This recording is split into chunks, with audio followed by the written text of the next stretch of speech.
일단 오늘 이 서버 모니터링 세션은 제가 이렇게 좀 말씀드리고 싶은 부분은 서버 운영자가 늘 하고 있는 일들에 대해서 한번 생각을 해보고 이런 거 한번 구현을 해본다면 또는 이런 거 알고 있었더라면 좀 더 서버 운영 관리나 서버 모니터링하고 분석하고 하는 업무가 좀 더 편해지고 도움되지 않을까 라는 내용을 가지고 조금 제가 경험했던 부분들 이런 것들을 조금 공유를 해보려고 합니다.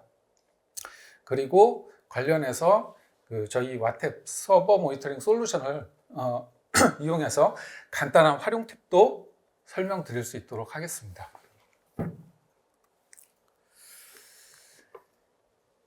제가 조금 장표를 하나 만들어 봤는데요. 서버 운영자의 일상이라고 해서 장표를 하나 만들어 봤습니다.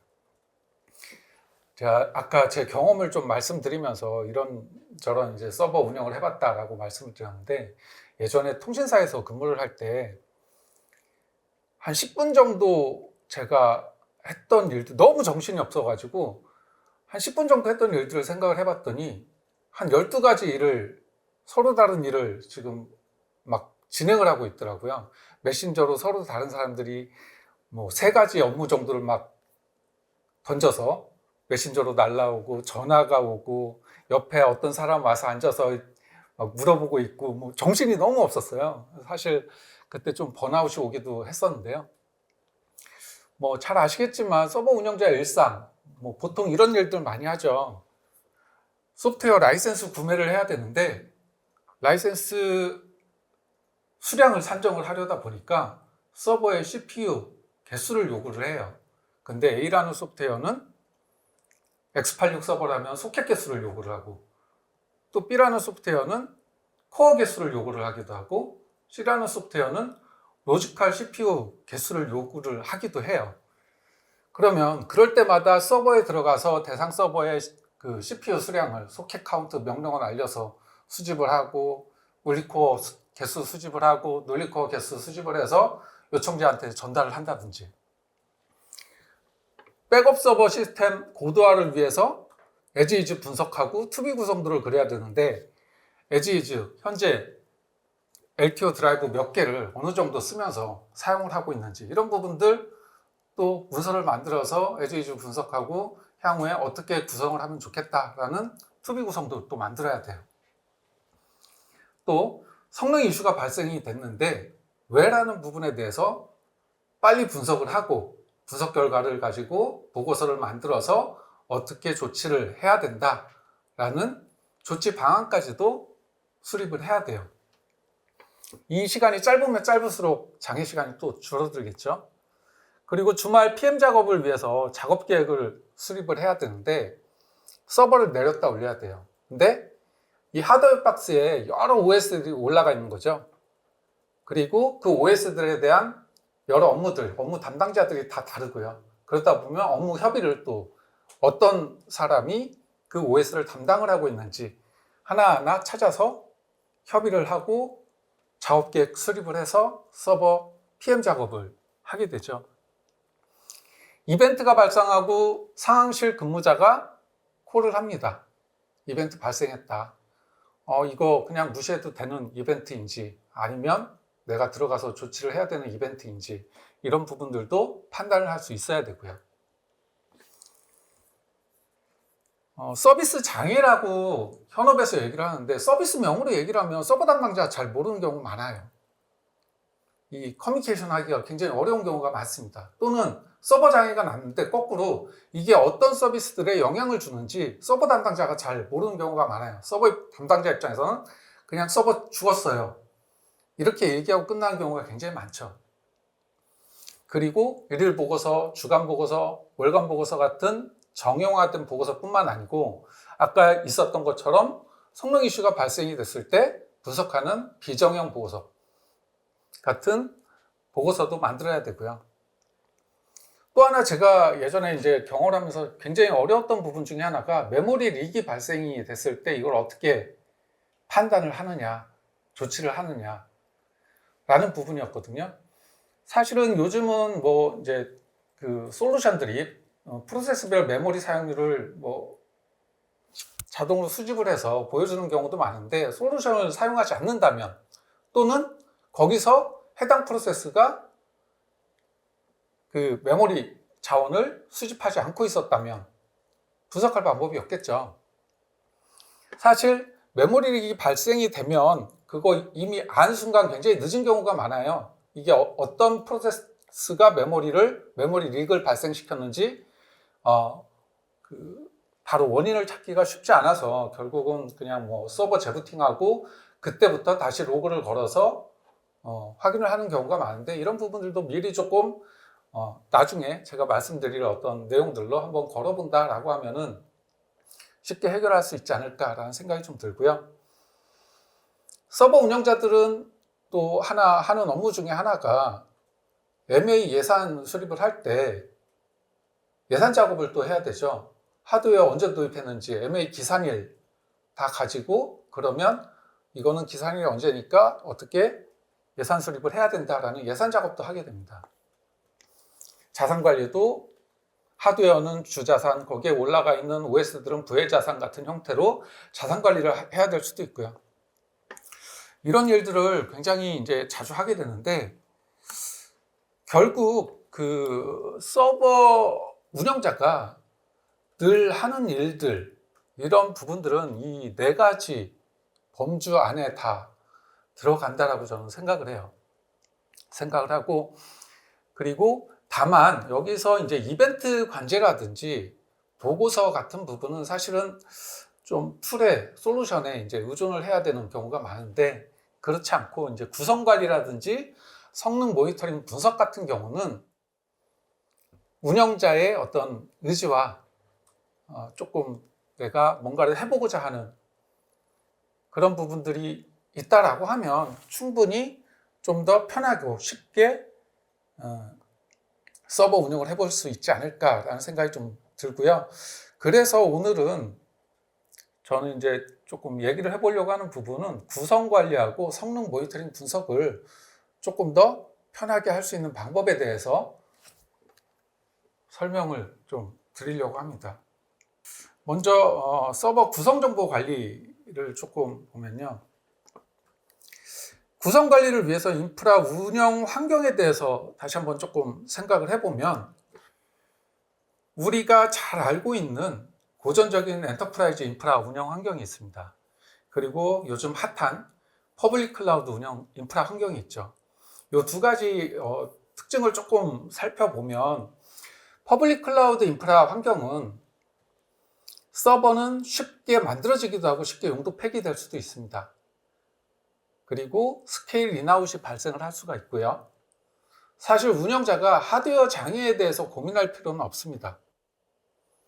그리고 대부분 소규모 업무 단위 관리가 대부분이 될 것 같아요. 그래서 특별히 퍼블릭 클라우드 인프라 환경에서는 이거를 거창하게 구성 관리를 한다라기보다도 우리가 어떤 클라우드에 어떤 OS들이 있고 이게 스케일 인, 스케일 아웃 됐을 때 숫자가 몇 개까지 늘었다 줄었다, 보통 이 정도면 되지 않을까 싶은데, 거꾸로 이제 고전적인 엔터프라이즈 인프라 환경을 조금 살펴보면 대체로 자체 데이터 센터를 보유를 하고 있어요. 주 데이터 센터가 있고, 1 데이터 센터 서울에 있고, 2 데이터 센터 대덕에 있고, DR 센터는 춘천에 있고, 부산에 있고, 이런 주 데이터 센터하고 DR 센터가 있고, 인프라 전체를 관리를 해야 됩니다. 내가 가지고 있는 인프라 전체를 관리를 해야 되고, 다양한 업무들이 혼재하는 경우가 많습니다.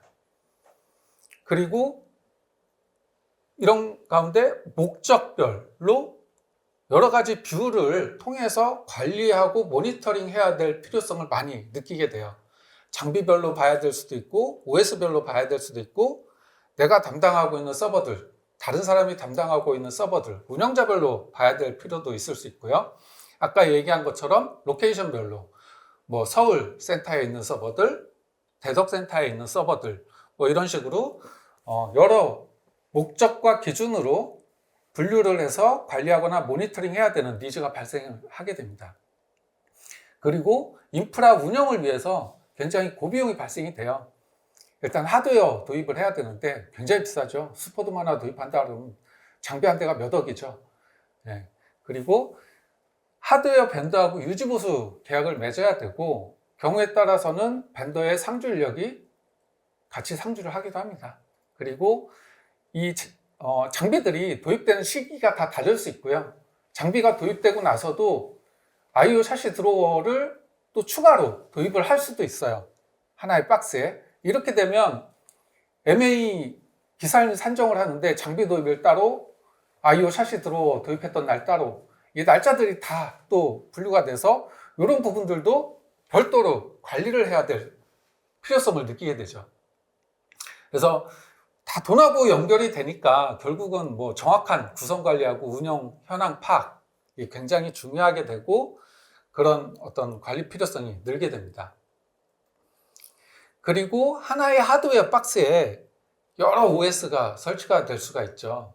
슈퍼돔 하나에 파티션 나눠서 OS들 올라가고, AIX 서버다, IBM 장비 하나에 여러 OS들 알파 나눠서 올라가기도 하고, CPU 풀 통해서 마이크로 파티션 만들어서 풀 가상화를 하기도 하죠.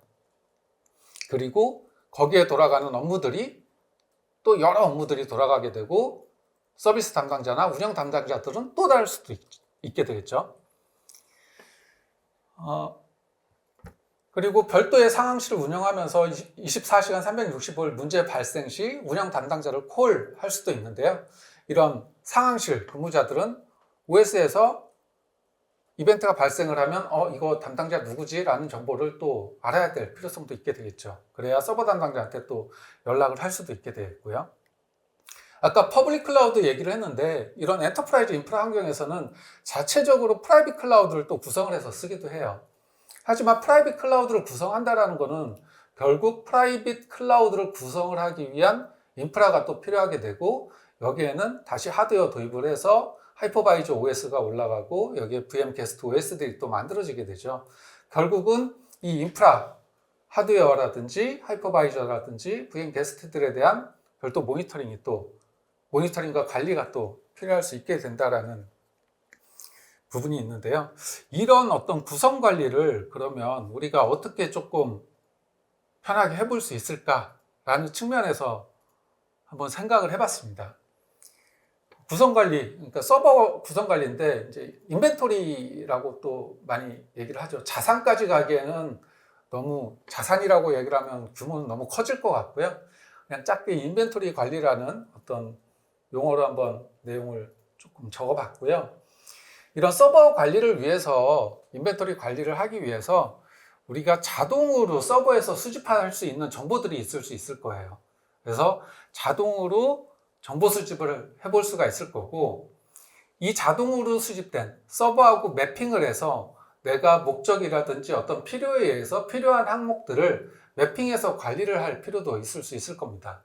그런 어떤 사용자 정의 항목으로 몇 가지 항목들, 내가 원하는 목적의 항목들을 만들어서 서버하고 매핑을 지어서 계속 애드해 나갈 수 있을 거예요. 그리고 기타 필요한 어떤 정보들도 추가적으로 관리를 할 수가 있겠죠. 뭐 OS 파라미터 제가 예를 들어서 적어놨고요. 사실 OS 파라미터 지금 RTBS 수집을 해서 저장을 하고 있지는 않은데요. 향후에는 이런 부분들도 저희도 추가를 해나갈 예정입니다.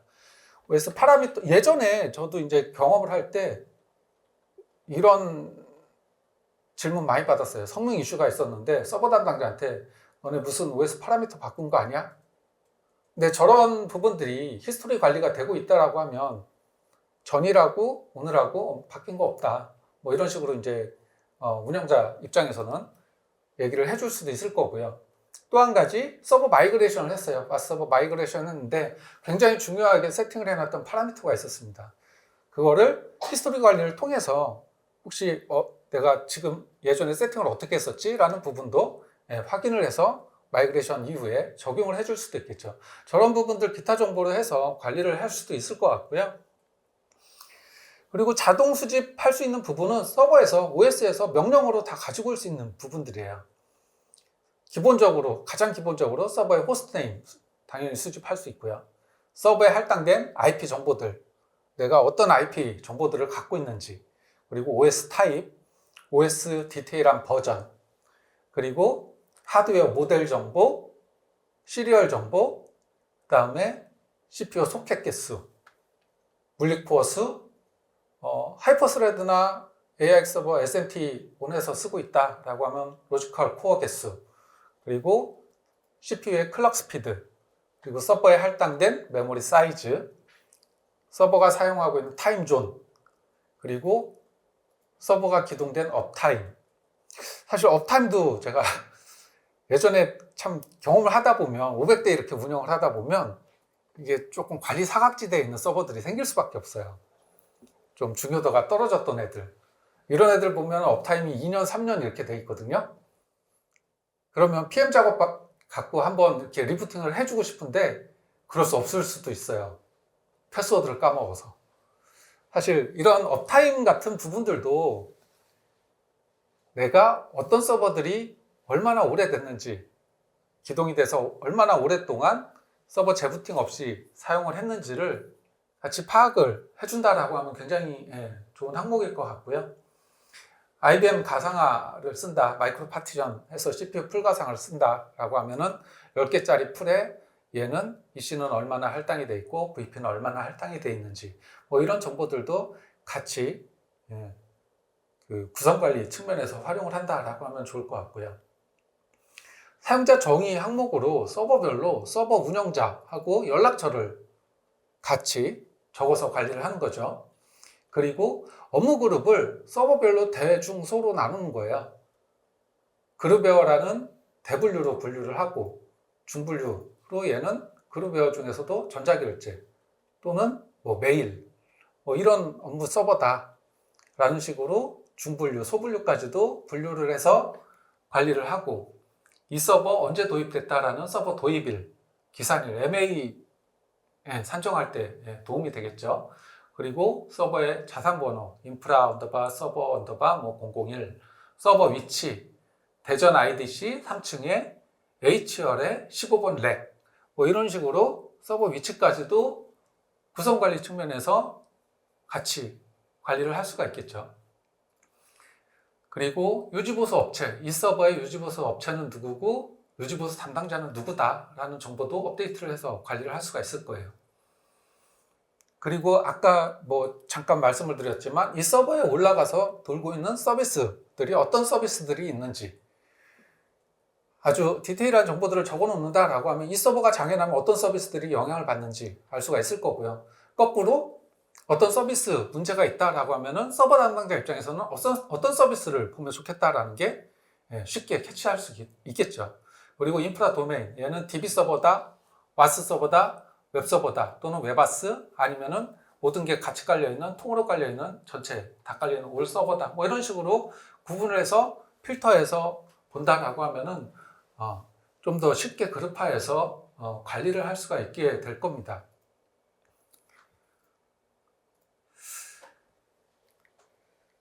지금 말씀드렸던 내용 중에 구성 정보를 자동으로 수집하는 어떤 스크립트를 한번 제가 리눅스에서 만들어 봤었어요. 만들어 봤고 공유를 좀 드렸는데요.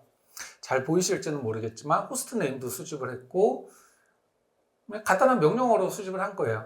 IP ADDR show로 해서 뭐 로컬 IP나 0.0.0 같은 IP는 제외를 하고 그냥 서버에 할당된 전체 IP를 가져와서 한번 저장을 해봤고요. OS 타입이라든지 버전, 하드웨어 모델이나 시리얼, DMIP 코드 명령어를 통해서 수집을 해서 한번 저장을 해봤고요. 그 다음에 누마 노드 카운트, 요즘 뭐 누마 노드 해서 그 누마 아키텍처 쓰는 경우에 노드 카운트 여러 개 있는 경우도 있을 수 있죠.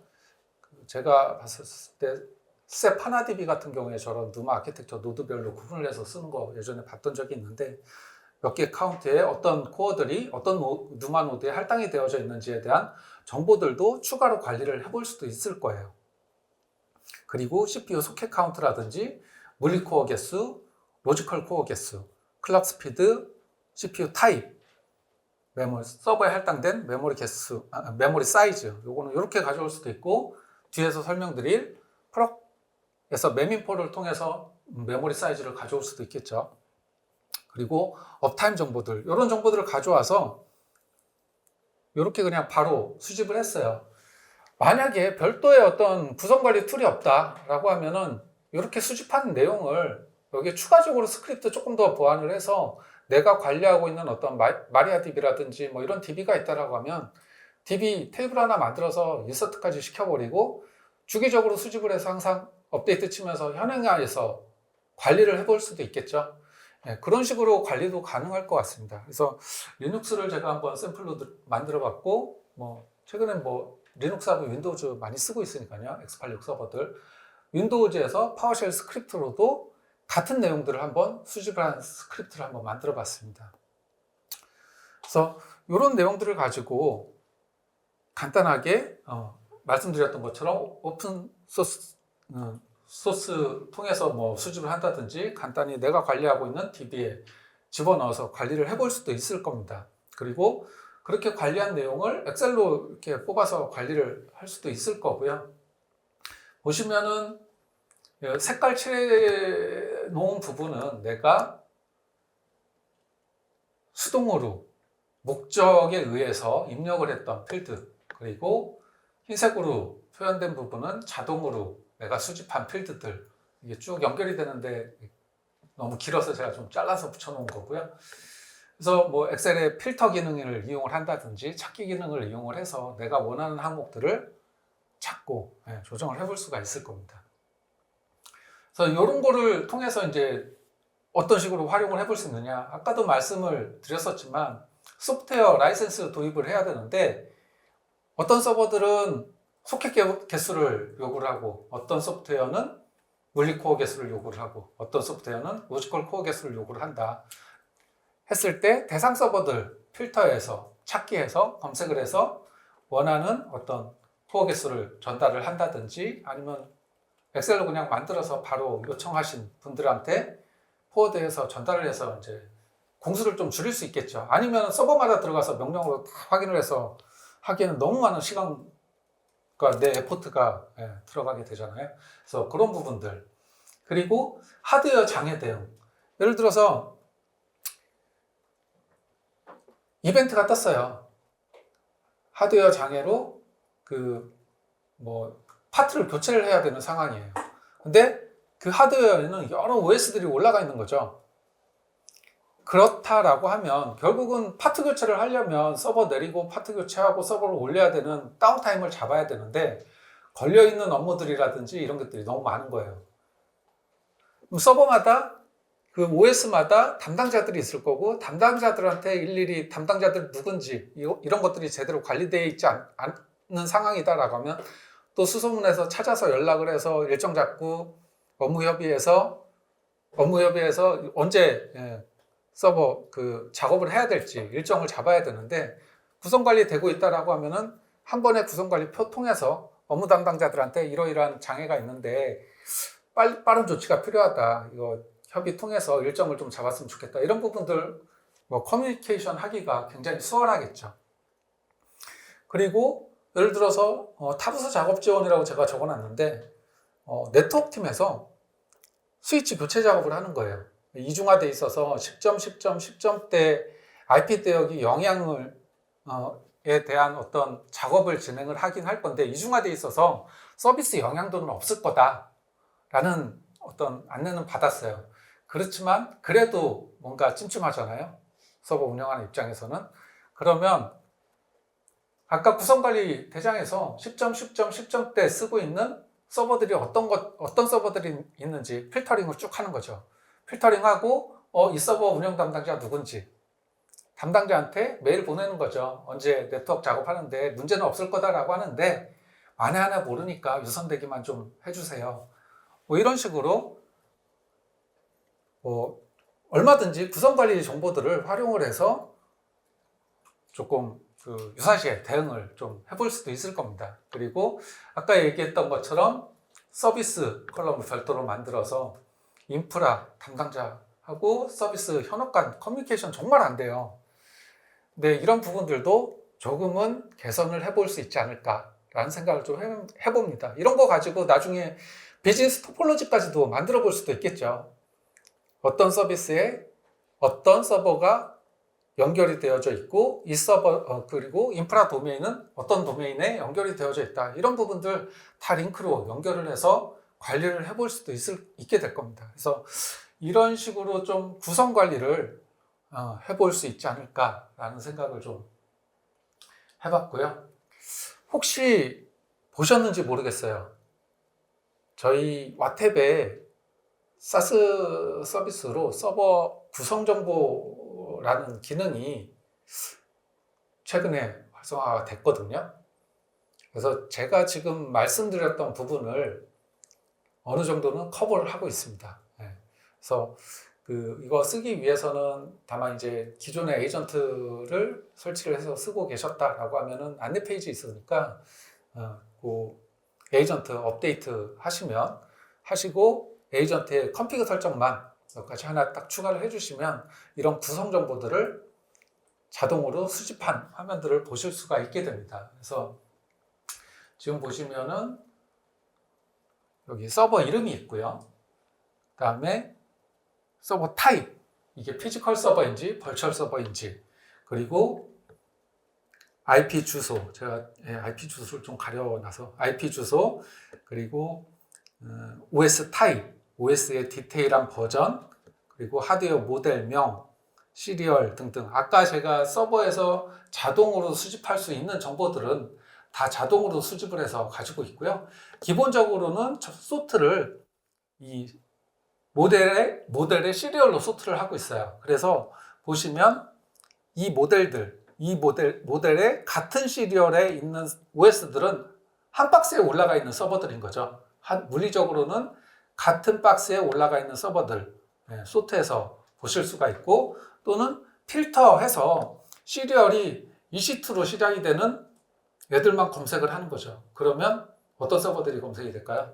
AWS 클라우드에 만들어 놓은 AWS OS들이 자동으로 검색이 돼서 아마 타입은 벌추얼로 해서 보여지게 될 겁니다.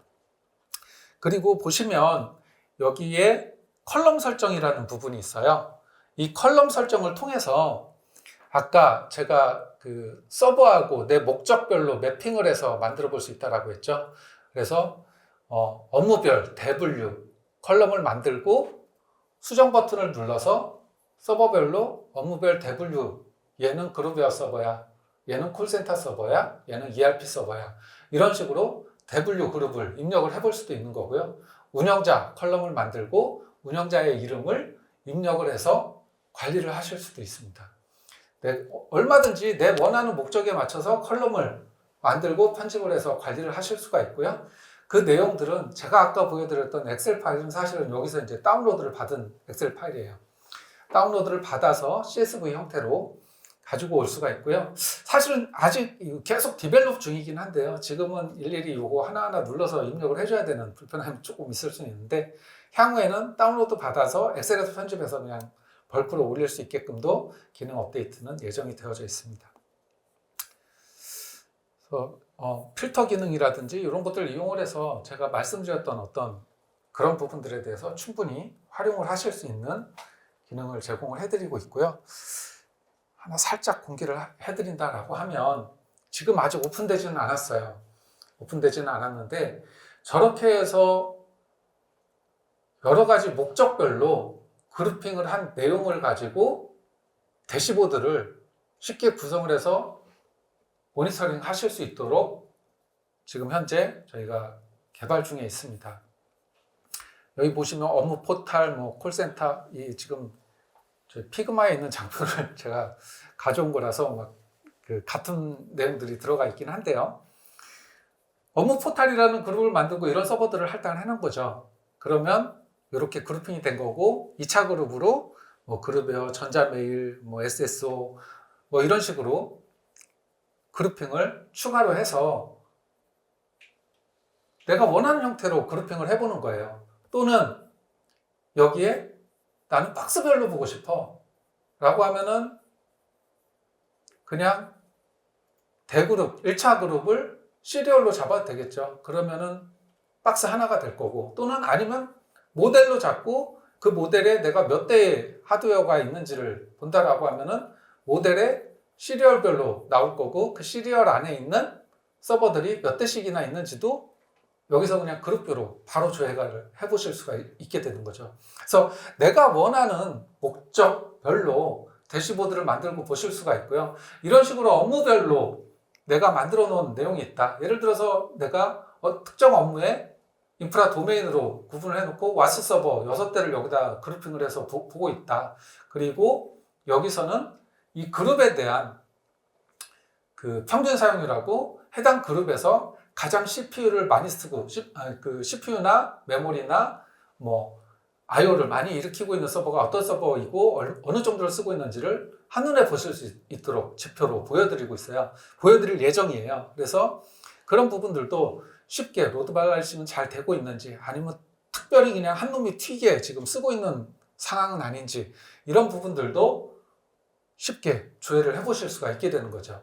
그리고 간단하게 그룹 정보를 눌렀을 때는 이렇게 요약 정보로 아까 말씀드렸던 것처럼 로드 밸런싱은 잘 되고 있는지 튀는 애는 없는지 뭐 이런 부분들도 쉽게 캐치를 해보실 수가 있을 겁니다.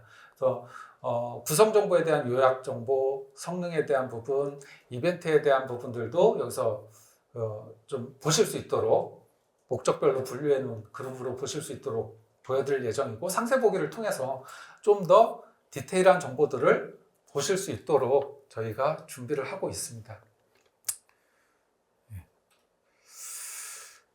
제가 지금까지 구성 정보를 이렇게 관리를 해보면 좀 더 편하게 운영을 해볼 수 있지 않을까에 대해서 설명을 드렸고요. 두 번째로 이번에는 이제 서버 성능 관리를 어떻게 하면 좀 더 편하고 쉽게 해볼 수 있을까에 대해서 조금 말씀드리도록 하겠습니다. 그 서버 성능 모니터링하고 분석을 하는 데 있어서 가장 중요한 포인트가 어떤 게 있을까요?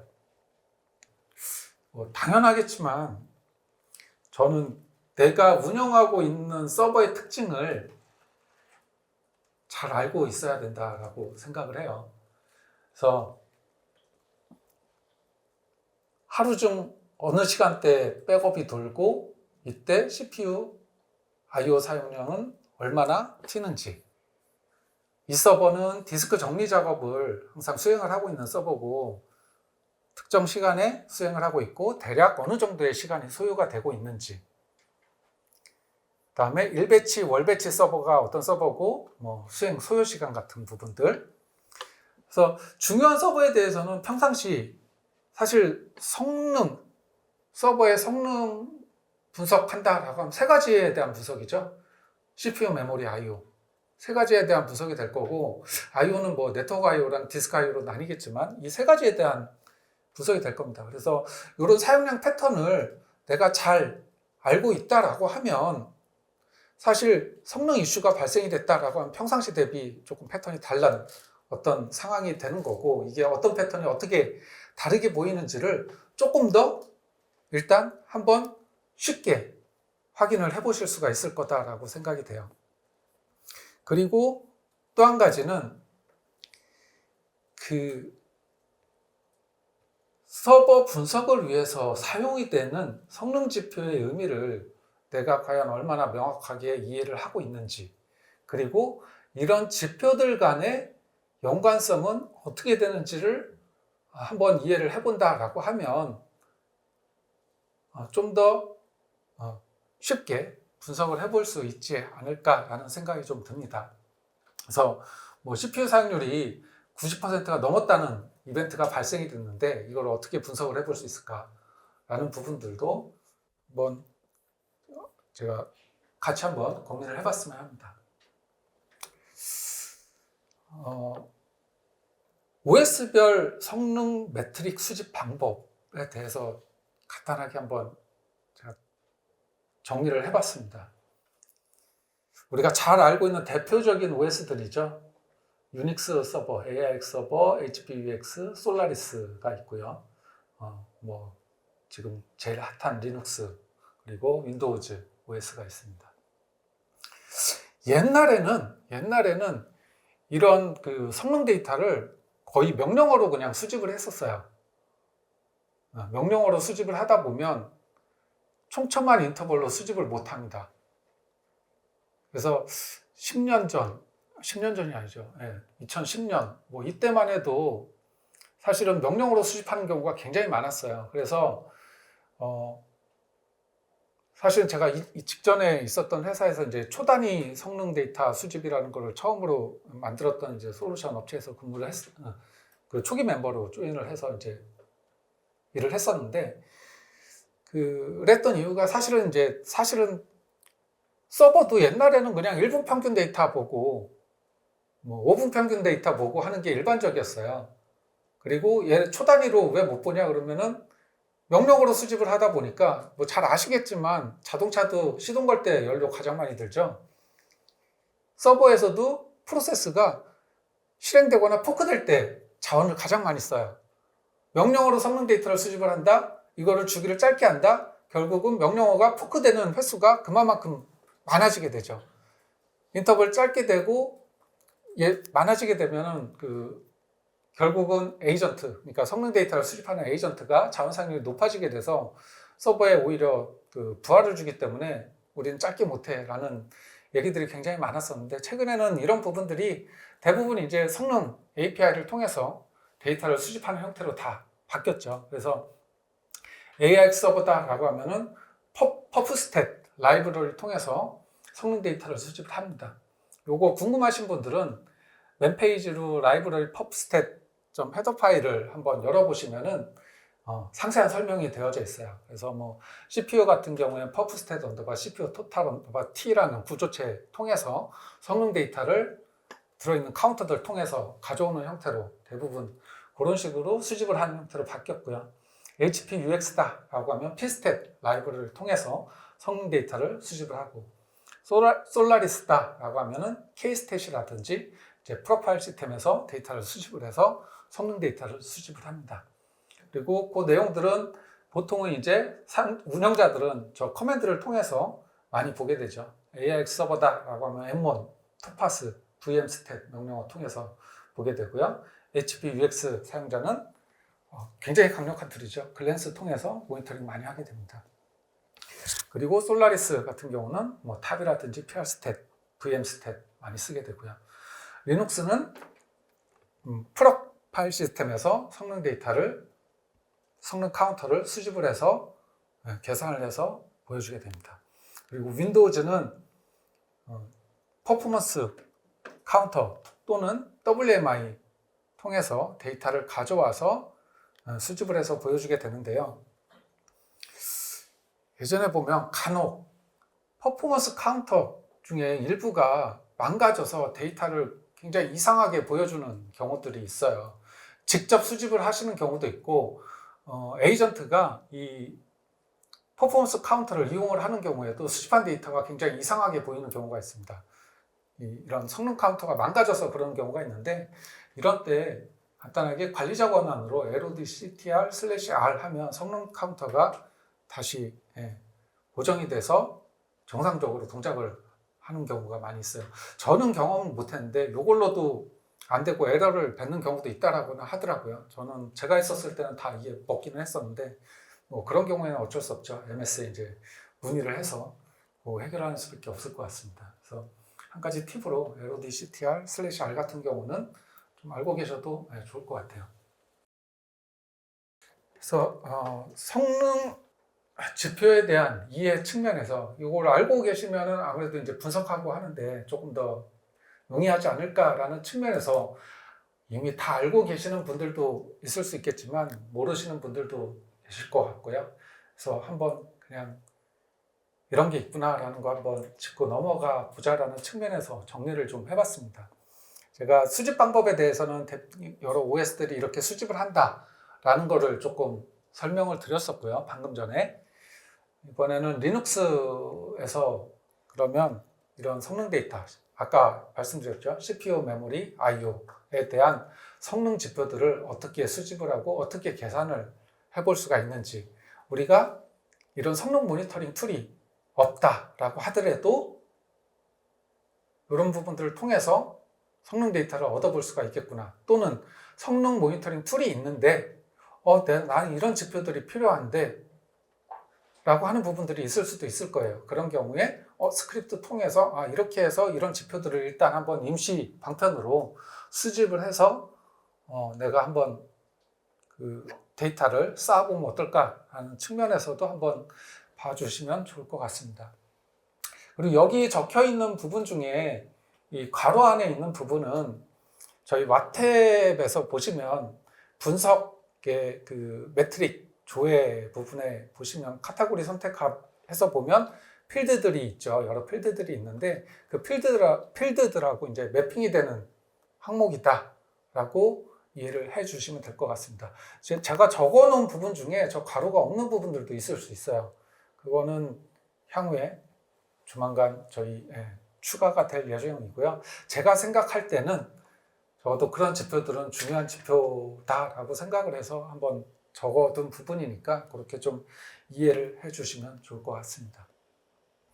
먼저 CPU 성능 지표 중에 CPU에 대한 성능 지표, 너무 요거는 잘 아시니까 유저 영역에서 사용된 어떤 비율, 그리고 시스템 영역으로 사용된 비율, 웨이트, I/O 처리를 하는 동안 CPU가 대기했던 어떤 시간의 비율, 이런 식으로 제가 좀 정리를 해놨어요. 근데 CPU 중에서 이 CPU 메모리 I/O 중에서 가장 느린 게 어떤 거죠?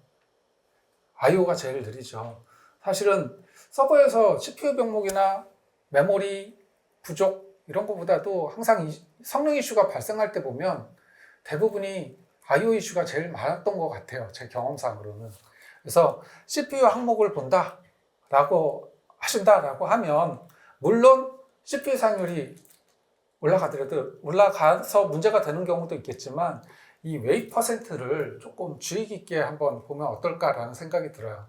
그래서 웨이 퍼센트가 올라간다라고 하면 뭔가 굉장히 지금 바쁜 디스크가 있다라는 거를 의미를 하는 거고요. 그렇다라고 하면은 그게 어떤 상황인 건지에 대해서는 한 번쯤 들여다볼 필요는 있지 않을까라는 생각이 좀 듭니다.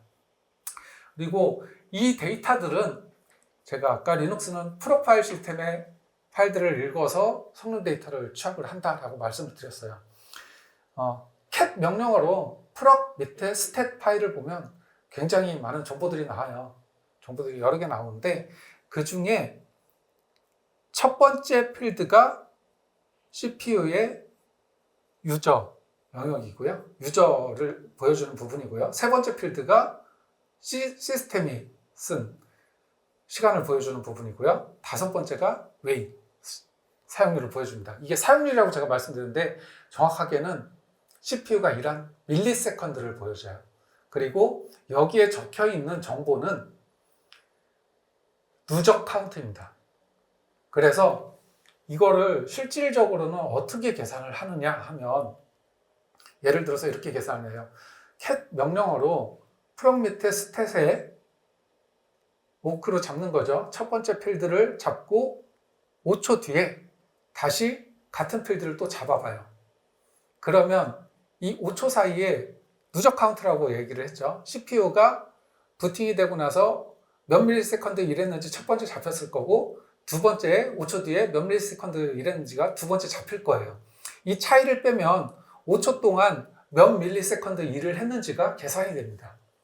그리고 얘를 5천으로 나누게 되면 5천 밀리세컨드로 나누게 되면 그 비율이 유저 영역에서 일한 CPU의 사용률 비율이 되는 거예요. 이런 식으로 CPU 유저 사용률을 계산을 하는 거죠. 마찬가지 방식으로 시스템이 쓴 사용률이 계산이 되는 거고요. 웨이 퍼센트도 마찬가지 필드를 가지고 계산을 하게 됩니다. 그리고 그 아래 이제 그 커널 쪽, 시스템 쪽이 쓰는 어떤 사용률은 마찬가지로 프롬 밑에 스탯에 보면 프록스 언더바 러닝이라고 보여지는 항목이 있어요. 여기서 가져와서 값을 저장을 하게 되고 얘도 누적 카운트예요. 누적 카운트이기 때문에 인터벌이 있다라고 하면은 빼서 그 인터벌만큼의 시간으로 나누어 줘야 초당 얼마의 대기 프로세스가 있었는지, 스레드가 있었는지가 계산이 되게 됩니다. 그리고 그 런큐 같은 경우는 뭐 여기 의미를 조금, 런큐하고 블럭큐 같은 경우 의미를 조금 이해를 하시면 좋을 것 같은데, CPU를 사용하기 위해서 대기 중인 프로세스 수예요. 프로세스 안에는 스레드도 포함이 될 수가 있겠죠. 멀티 스레드로 동작을 하는 애들도 있을 수 있으니까. 그래서 그렇게 이해를 하시면 될 것 같고요. 블럭큐, VM-스탯, 리눅스에서 VM-스탯 보시면은 제일 첫 번째 필드하고 두 번째 필드에 R하고 B가 보이게 돼요. R이 의미하는 게 런큐이고요. B가 의미하는 게 블럭큐가 됩니다. 블럭큐는 IO나 페이징, 그러니까 메모리에서 수압 영역으로 어떤 내용을 뺀다든지 하는 이런 활동을 하기 위해서 대기열에 있는 프로세스의 수예요. 그래서 약간 그 런큐가 쌓인다라고 하면은 얘는 CPU하고 관련이 있다. 블럭큐가 쌓인다라고 하면 저장 장치 또는 메모리하고 조금 관련이 있다라는 거를 좀 이해를 하시면 될 것 같습니다. 컨텍스트 스위치는 그냥 뭐 우리말로 표기하면 문맥 교환인데, 스케줄링에 의해서 CPU가 이렇게 계속 바꿔가면서 수차적으로 수행이 될 때 이 횟수를 의미하는 거고요.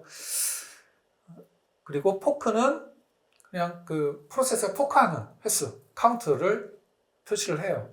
유닉스 같은 경우는 여기에 이제 더해서 사실은 시스템 콜이 추가돼서 이제 항목이 더해지게 되는데, 리눅스는 왜인지 이 전체 서버 전체에 글로벌한 시스템 콜 카운트를 보여주는 항목을 못 찾았어요. 혹시 알고 계시는 분 계시면 말씀해 주시면 저희도 추가를 해서 그런 부분들도 표시를 해볼 수 있도록 하겠습니다.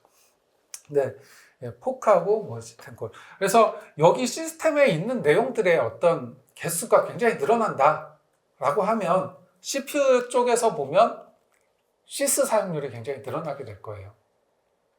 시스 사용률이 늘어나는 경우는 여기 있는 시스템 항목의 이 카운트가 늘어나는 경우, 또는 어떤 뭐 또 이런 경우도 있을 수 있겠죠.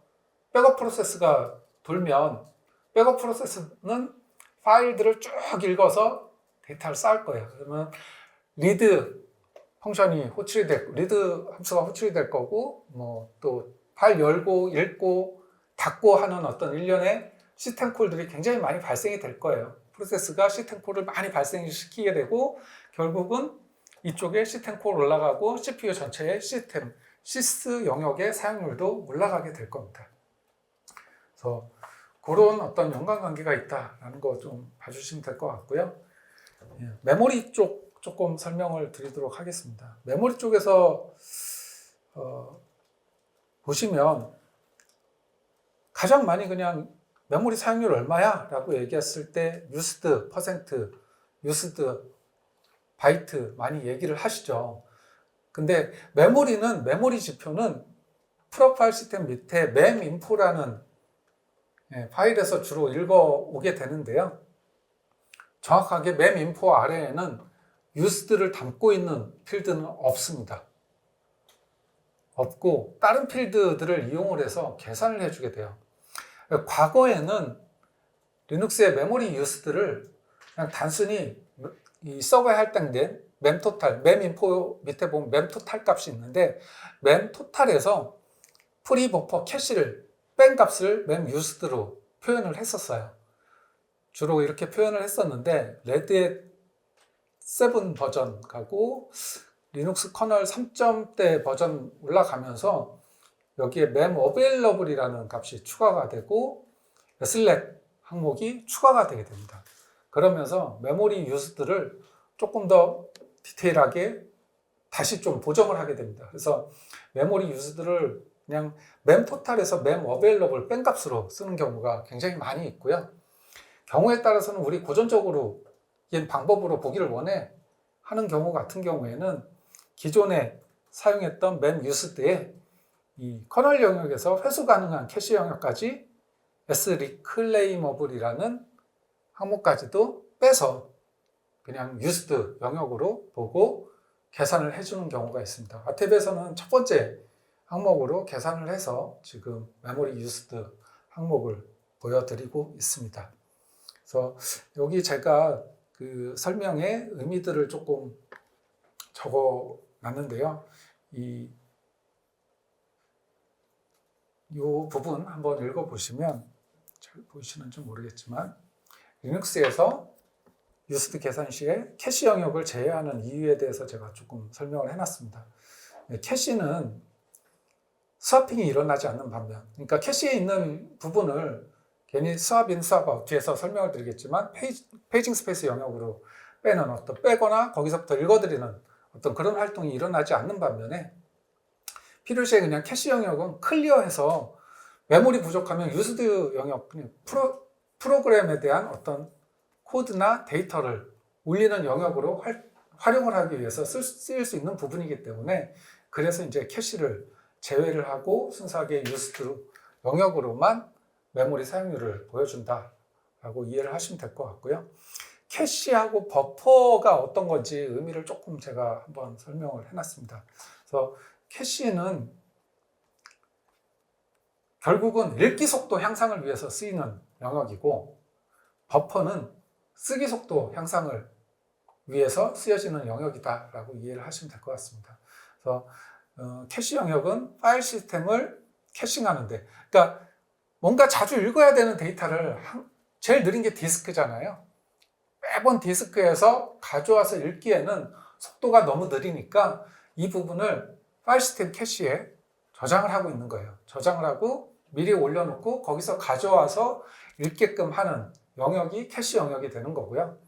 버퍼는 디스크에 매번 이 라이트 요청이 있을 때마다 라이트 하는 것도 굉장히 성능 하락을 발생시키겠죠. 그래서 일종의 한번 묶어서 처리할 만큼 버퍼에 담았다가 한 번에 라이트 하기 위해서 쓰여지는 영역, 이거를 이제 버퍼 영역이다라고 이해를 하시면 될 것 같습니다. 사실 메모리 병목을 메모리가 부족한 순간이다 라는 거를 판단하기 위해서 가장 많이 쓰이는 지표가 이 페이징 스페이스 쪽에 액티비티가 발생을 하는 부분인데, 아쉽게 지금 제가 보니까 와트에서 수집을 안 하고 있어요. 이거 추가를 할 예정이고요. 다른 말로는 페이지 인, 페이지 아웃이라고도 얘기를 하죠. 그래서 메모리가 뭔가 부족한 상황이죠. 부족한데 메모리에 올려서 처리를 해야 돼요. 근데 지금 연산영역 쪽에서 쓸 수 있는 메모리가 부족하다라고 하면은 오래된 메모리를 페이지로 내려보내는, 요게 스왑 아웃이 되는 거고요. 그 다음에 그러고 나서 보니까 내려보냈었는데 그 영역을 다시 메모리에 올려서 조금 사용을 해야 돼요. 그런 경우에는 다시 스왑 인이 발생을 하겠죠. 메모리로 다시 올려서 페이징 스페이스에서 올려서 가져와야 되는데, 당연히 그냥 메모리에서 다 담고 있어서 처리를 하면 빠를 텐데 메모리가 부족하니까 페이징 스페이스라는 건 결국은 디스크에 만들어지는 거잖아요. 메모리 부족할 경우에 대비해서 메모리처럼 쓸 수 있는 영역을 만들어 놓고 내가 갖다 쓰는 건데, 결국은 디스크에서 뭔가를 계속 메모리에서 디스크로 페이지 아웃 시키고 다시 페이지 인 시키고 하는 과정들이 생긴다라는 거는 메모리가 부족해서 발생이 되는 어떤 행위다. 그래서 사실은 이 카운트가 굉장히 늘어나게 된다라고 하면 메모리 병목, 메모리 부족한 거 아니야? 라는 거를 한 번쯤은 의심을 해봐야 된다라는 거를 조금 말씀드리고 싶습니다. 그리고 파일 시스템 인, 파일 시스템 아웃은 아까 캐시하고도 굉장히 관련이 있겠죠. 그래서 지표 간의 연관성을 따져본다라고 하면은 파일 시스템에서 메모리로 이렇게 올린다라고 하면은 파일 시스템 인이 카운트 횟수가 늘어날 거고요. 그리고 다시 뭔가 파일 시스템으로 다시 내려보내야 된다라고 하면은 이때는 파일 시스템 아웃이 발생이 될 거예요. 여기 스왑인이나 스왑아웃, 파일 시스템 인, 파일 시스템 아웃은 메모리 사이즈가 아니고 페이지 숫자예요. 그래서 초당 발생한 페이지 숫자, 그리고 이 페이지 사이즈는 보통은 리눅스에서는 그냥 대부분 4K 단위로 처리가 됩니다. 정확한 사이즈는 여기 적혀있는 getConf 페이지 사이즈 명령어를 통해서 정확하게 확인을 해 보실 수가 있습니다. 그리고 페이지 펄트라는 용어에 대해서 조금 지표에 대해서 설명을 드리면, 프로세스가 메모리에 접근을 해서 그 데이터가 물리적 메모리에 존재하는지를 확인을 하죠. 근데 그때 내가 필요한 데이터가 여기에 없다라고 하면 페이지 펄트가 발생을 하게 됩니다. 그래서 이것도 사실 페이지 펄트가 많이 발생한다라고 하면은 뭔가 조금 문제가 있는 상황이 아닐까라는 부분들 생각을 해볼 수가 있을 것 같습니다. 그리고 그 가장 성능 이슈가 많은 디스크 관련된 부분인데요. 디스크의 스루풋이 많다, IOPS가 높다, 낮다, 이걸로 디스크의 성능이 좋다, 안 좋다를 판단을 할 수가 있을까요? 물론 스루풋이 높고 IOPS 많이 처리가 되면 성능 좋은 디스크는 그렇게 처리가 되겠죠. 근데 결론적으로 디스크에 대한 성능은 저는 제일 중요한 지표는 디스크 비지하고 이 서비스 타임을 봐야 된다고 생각이 돼요. 그래서 조금 의미를 조금 말씀을 드리면, 디스크 비지라는 거는 그 작업에 디스크가 일한 시간의 비율을 의미합니다. 아까 CPU에서 CPU 사용률 얼마나 일을 했는지에 대한 비율을 제가 말씀을 드렸는데, 마찬가지로 디스크가 일한 시간이에요. 프롬 밑에 디스크 스탯이라는 파일을 보게 되면 여기도 이제 뭐 여러 필드, 디스크별로 여러 필드들이 존재를 하게 되는데, 13번째 필드가 디스크 비지와 관련된 항목이에요. 일한 시간을 담고 있는 항목이에요. 그래서 한번 수집을 하고 5초 뒤에 수집을 해서 그 차이를 다시 5000ms로 나눈 비율을 구하면 이 디스크가 얼마나 일을 했는지를 보여주게 되는 거죠. 그래서 100% 일을 했다라고 하면은 디스크 굉장히 많이 일을 했다라는 정보를 담고 있고요. 서비스 타임은 IOPS랑 뭐 디스크 일한 시간이랑 관련이 있는 거죠. 결국 리퀘스트당 처리 건수, 리드, 아까 여기 위쪽에 보면 리드 IOPS라는 거는 결국은 그 리드 리퀘스트를 초당 몇 건 처리를 했는지에 대한 부분을 이제 계산을 해서 담은 건데, 요것 분해에 디스크가 일한 시간을 비율로 나타내면 리드 서비스 타임을 구할 수가 있겠죠. 요청 한 건 처리하는데 몇 밀리세컨드가 소요되는지를 구할 수가 있을 겁니다. 결국 이 서비스 타임이 길어진다라는 거는, 하나 요청 처리하는데 서비스 타임이 길다? 이거는 디스크가 뭔가 조금 문제가 있는 상황이다라는 것을 의미를 할 거고요. 디스크 비주율이 높다라는 것도 디스크가 지금 굉장히 바쁜 상황이다 라는 것을 의미를 할 거예요. 성능이 안 좋은 디스크다라고 하면 디스크 비지가 굉장히 높으면서 IOPS도 낮을 거예요. 약간의 조금의 어떤 IO를 처리를 하는 데 있어서 디스크 비주율이 높아지는 거고요. 이게 굉장히 높은 IOPS가 높은데도 비주율이 낮다라고 하면 디스크 성능이 굉장히 좋은 디스크겠죠. SSD 같은 경우에는 낮은 비주율을 보이면서도 IOPS 굉장히 높게 처리를 하실 수도 있을 겁니다. 요거 계산을 하실 때 이 디스크 스탯의 6번째, 10번째 필드는 이 바이트를 의미하는 게 아니고 섹터 값을 저장을 하고 있어요. 누적 섹터 값을 저장을 하고 있고, 섹터는 리눅스에서는 로지컬 섹터는 512바이트입니다. 그래서 512바이트를 곱해줘야 실질적인 어떤 바이트 계산을 하실 수가 있게 됩니다. 네트워크에 대한 지표는 프롬 밑에 네트워크의 디바이스 보시면 디바이스별로 이런 정보들을 담고 있고요. 이 첫 번째 필드는 바이트를 담고 있고, 요거는 패킷 카운트를 담고 있어요. 그래서 마찬가지로 다 누적 카운트이기 때문에 구한 다음에 두 개의 어떤 인터벌 간의 시간차를 가지고 다시 그 수를 나눠주면 되고, 와탭에서는 요 값을 바이트가 아닌 비트로 처리를 해서 다시 한번 보여드리고 있습니다. 그래서 그 부분 조금 다르다, 바이트가 아닌 비트다라는 거 이해를 해주시면 될 것 같습니다. 요거는 아마 앞에 부분들은 많이 알고 계실 수도 있을 것 같은데, 요거는 조금 프로세스 관점에서 보실 게는 없으셨을 것 같아요. 그래서 요거 조금 설명을 드리면, 프로세스는 프로파일 시스템 밑에 보면 여러 그 인티저 값들이 달린 디렉토리들이 있어요. 디렉토리들 밑에 스탯이나 뭐 IO나 여러 파일들이 있는데 이 숫자 값은 PID 값들을 의미를 해요. 그래서 프롬 밑에 PID 밑에 스탯 정보를 통해서 CPU나 프로세스가 쓰고 있는 RSS 값, 리얼 사이즈, 메모리 사이즈, 그리고 가상 메모리까지 크기까지 더한 벌추얼 메모리 사이즈 값, 그리고 사실 중요한 부분인데 잘 안 보게 돼요.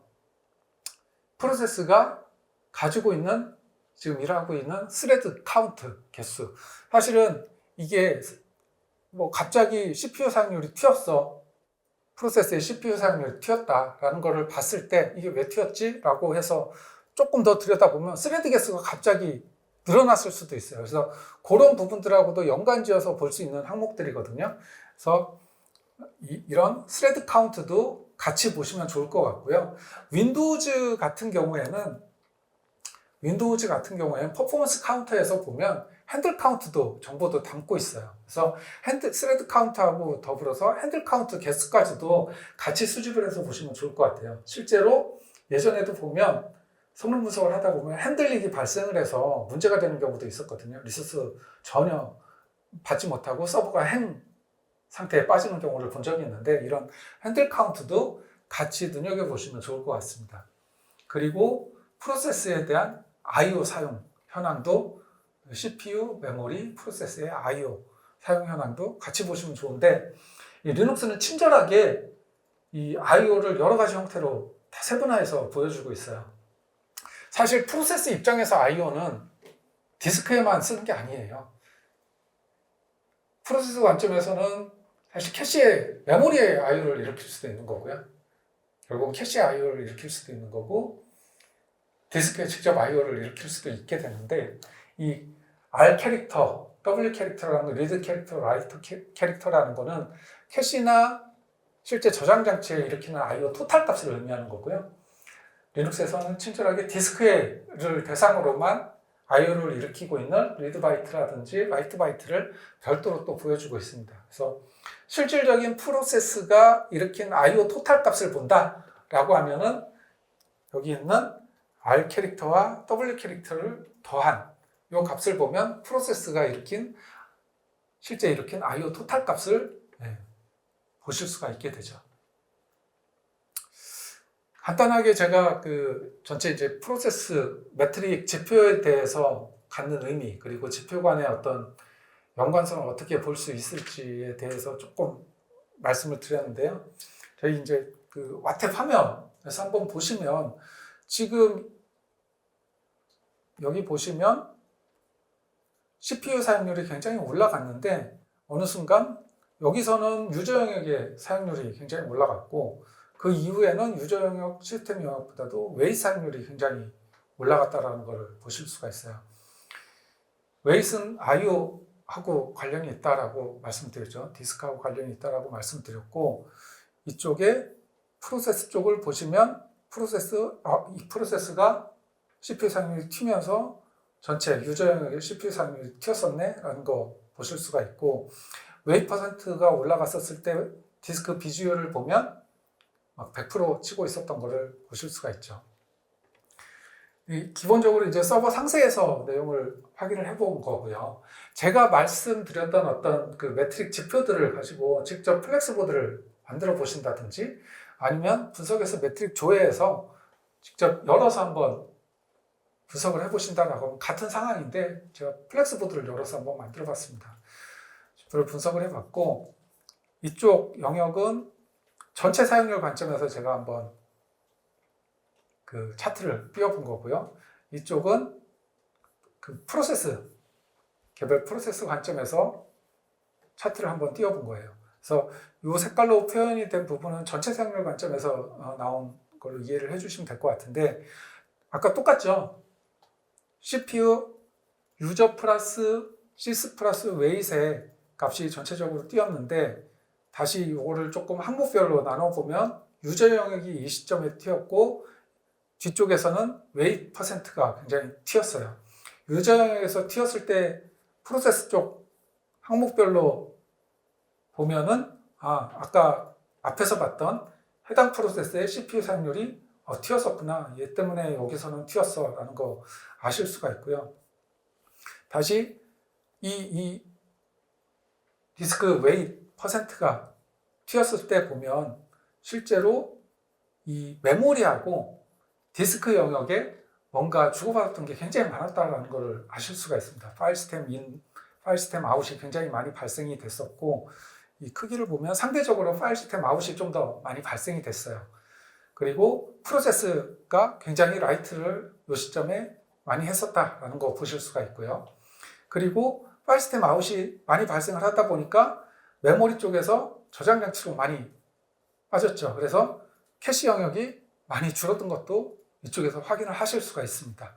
더불어서 아까 처음에 시스템 쪽에서 그 저장 장치나 메모리에 관련된 대기 프로세스 숫자를 보여주는 부분이 블록큐다라고 제가 말씀드렸는데, 블록큐 값도 해당 시점 시작이 되면서 굉장히 쌓였었다. 그리고 뒤로 가면서 조금 풀려가고 있다라는 것을 보실 수가 있습니다. 사실 요거는 저희가 이제 저희 개발 서버에서 서비스 재배포 하면서 이제 발생이 됐던 상황에 대해서 제가 한번 캡처를 해서 보여드리는 항목이고요. 그래서 이런 식으로 항목들을 조금 분석을 해보실 수가 있다라는 측면에서 아까 말씀드렸던 지표의 의미를 이해를 하고 내가 관리하고 있는 서버 특성이라든지 이런 부분들 잘 알고 활용을 하신다라고 하면은 쉽게 분석을 하고 분석 보고서나 이런 부분들도 빨리 만들어서 어떻게 조치를 하자라는 의사결정 빨리 내려서 장애 시간을 조금 더 단축시켜 볼 수 있지 않을까라는 생각을 합니다. 그리고 요거는 아이디어만 있다라고 하면 한번 활용을 해보면 굉장히 좋을 것 같아요. 우리가 마탭도 그렇고 솔루션들이 이제 뭐 성능 데이터 자동으로 수집을 해서 많은 성능 데이터를 자동 수집해서 보여드립니다. 근데 그거와 더불어서 운영하는데 이런 정보들을 추가로 내가 수집을 해서 같이 보면 좋지 않을까? 라는 것들이 분명히 있을 거예요. 운영자가 아이디어만 있다라고 하면 이런 것들을 얼마든지 만들어서 성능지표랑 비교를 하면서 또 보실 수가 있을 것 같아요. 예를 들어서 증권사다라고 하면 홈트레이딩 서버의 접속자 수를 성능지표하고 비교를 해보는 거죠. 예를 들어서 하루 동안의 서버의 CPU 사용률은 장 개시하고 점심 잠깐 빠지고 장 마감할 때 뭐 이런 식으로 CPU 사용률이 그려지는 게 일반적일 거예요. 일반적일 건데 서버에서 홈트레이딩 서버 대상으로 뭐 정확한 접속자 수는 아닐 수도 있어요. 서비스 포트를 대상으로 네스텟-AN 파이프 그랩 해당 포트 그랩 에스타블리시드를 워드 카운팅 하는 거죠. 그 개수를 특정 시간 간격으로 저장을 하고 얘를 차트로 같이 그려보면 시작하면서 사용자 수 늘고 뭐 얼추 비슷한 패턴으로 그려질 것 같아요. 근데 어느 순간 자원 사용률이 튀었다라고 했을 때 이 접속자 수도 같이 튄 상황이냐? 그럼 접속자 수 늘면서 사용률이 올라갔다라는 거를 쉽게 인지를 할 수가 있을 거고요. 그렇지 않다라고 하면은 뭔가 다른 일이 있네 라는 걸 통해서 아까처럼 다시 또 분석을 해볼 수가 있겠죠. 그래서 우리가 기본적으로 직접 수집은 하지 않지만 저런 정보들도 한번 내가 같이 다른 성능 데이터하고 같이 한번 수집을 해보면 어떨까라는 측면에서 한번 예시로 적어본 거고요. 또 하나, 제가 백업 담당자예요. 예를 들어서 백업 담당자다라고 하면 시간대별로 우리가 10개짜리 테이프 라이브러리를 써요. 그리고 테이프 백업 받아서 소산을 해야 돼요. 정책상. 근데 요거를 백업 마스터 서버에서 시간대별로 백업 드라이브가 몇 개씩 쓰고 있는지를 뭐 이런 식으로 그림을 그려서 차트로 만들어 볼 수도 있겠죠. 그러면 신규 백업 요건이 들어왔을 때 DB 백업 받아야 되는데 4테라짜리를 어느 시간대에 드라이브 몇 개가 나오니까 백업 윈도우 만들어서 백업 받을 수 있겠다라는 거 쉽게 산정을 해볼 수가 있겠죠. 또는 아까처럼 제가 처음에 서두에 그 백업 시스템 고도화 해야 되는데 이런 현황 지표 자료로 이런 것들 활용을 해보실 수가 있을 거예요.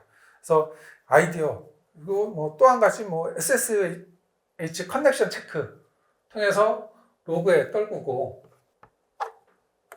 이런 거를 통해서 일종의 아니면 디스크 간단하게 터치로 디스크에 현재 시간 정보를 남긴다든지 이런 걸 통해서 이 리턴 코드를 받는 거죠. 리턴 코드를 저장을 하게끔 만들고 이거를 읽어서 간단하게는 서버 행 감시에 활용을 해볼 수도 있을 것 같아요. 사실 서버 담당자 입장에서 서버 행을 이다 아니다 판단하는 게 굉장히 쉽지가 않죠. ICMP 핑은 나가는 상황이고 결국은 실제로 현업 쪽에서 서비스하는 쪽에서 서비스 행 아니에요? 서비스 안 돼요? 라고 했었을 때 뒤늦게 판단을 하는 경우가 많은데 사전에 이벤트 CPU 사용률 높고 메모리 사용률 높고 내가 이런 거 스크립트 걸어놨던 부분이 결과가 이상해 라고 하면 서버 행 감시로 활용을 해보실 수도 있을 것 같고요. 실행 중인 전체 프로세스 개수를 추적을 한다든지 아니면 좀비 프로세스, 디펑트 프로세스 개수를 추적하는데도 이런 부분들도 스크립트를 만들어서 같이 한번 활용을 해보실 수가 있을 것 같습니다. 그래서 하나 예로 제가 그 스크립트를 한번 작성을 해서 와탭에 적용을 해서 플렉스보드로 그려본 예인데요. 마지막에 있었던 거 프로세스 카운트 체크하는 쉘을 만들었어요. 여기서 이제 요 양식은 조금 이제 와탭의 사용자 정의 스크립트를 쓴다라고 하면 양식만 지켜주시면 되는데 요 메타 이름을 정의를 하고 얘는 히스토리 데이터라는 거를 정의만 해서 스크립트를 작성을 해 주시면 바로 이런 형태로 그 결과를 히스토리 조회를 해보실 수가 있습니다. 마찬가지로 여기서 설명드렸던 내용들도 이런 식으로 히스토리 조회를 해보실 수가 있게 되겠죠. 이렇게 스크립트 작성을 하고 이거 정상적으로 값이 떨어지는지 확인을 해보신 다음에 여기 있는 양식대로 실제로 서버에 그냥 적어 넣으시면 해당 서버를 대상으로 스크립트가 수행이 되고 그 카테고리는 서버 언더바 ext 언더바로 시작이 되는 이 스크립트 명으로 만들어지게 됩니다. 그래서 그 내용을 가지고 이런 차트들을 추가로 그려서 전체 토탈 카운트는 330개 정도 지금 계속 쓰고 있다. 그리고 이 서버에서 실행 중인 전체 스레드 카운트는 이 정도 수행이 되고 있다. 이런 것들 보면서 갑자기 스레드 카운트가 늘었네. 그러면 어떤 프로세스의 스레드 카운트가 늘었지? 라는 부분은 아까 프로세스 쪽의 스레드 카운트, 지금은 저희가 수집을 안 하는데 수집할 예정입니다. 그래서 그런 부분들하고 연관을 지어서 같이 분석을 하시는데 활용을 하실 수가 있게 될 겁니다. 그래서 그렇게 활용을 해 보시면 어떨까라는 그냥 아이디어 차원에서 한번 공유를 드리고요. 여기까지 해서 제가 오늘 말씀드리고 싶었던 내용들은 조금 전달을 드린 것 같습니다. 들어주셔서 감사합니다.